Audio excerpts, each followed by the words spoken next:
When you finally come across a property owner that is interested in selling their property and they're in a situation where they need to get rid of it as soon as possible, you want to make sure they have a system set up where you are at the top of their minds at all times.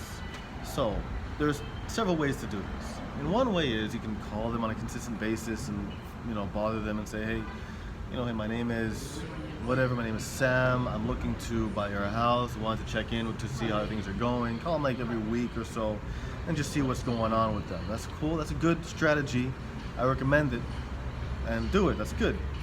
There is another method that you can do, it's called door knocking. Once you have something and you're getting through it, you're going through the whole situation.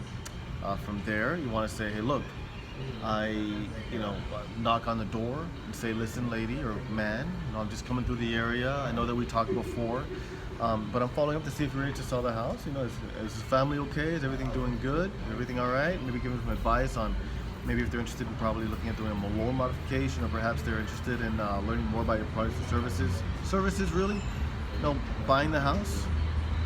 So you can call these people, you can knock on their door, send them a postcard, like, every 2 weeks, just following up, see how they're doing. But my favorite method, though, for following up with these property owners is to set up an automated email campaign with a program called Mailchimp. And what Mailchimp does is it sends out an automated message, an automated email, and you can set it to do every day or every week or every month. I recommend doing it like every 5 days. And what would happen is, you'd have like a series of emails and it'll be automated. You just take the email of the property owner, put it in your system, and then every 5 days they get an email saying, hey, listen, this is Sam, I buy houses cash. The first email could be an introduction of you and what you do and your experience. The next email could be the drawbacks of letting your property foreclose. The next email could be, the longer you wait, the worse your credit's going to get. The next email could be, the longer you wait, the harder it's going to be to rent the property. The next email is going to be, the longer you wait, the harder it is to get a job, because some jobs do check for credit these days. And just send them like a series of emails, probably like 5, 10, 20 emails over the course of 3 or 6 months. And eventually these people are going to, contact you. I'd also recommend sending emails that are informative and educational.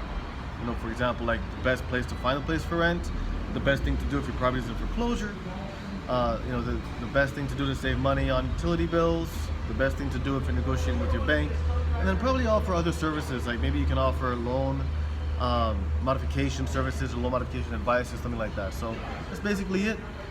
Thank you for taking the time to look at this video. This was a little short one. I just want to recommend to you Mailchimp is excellent.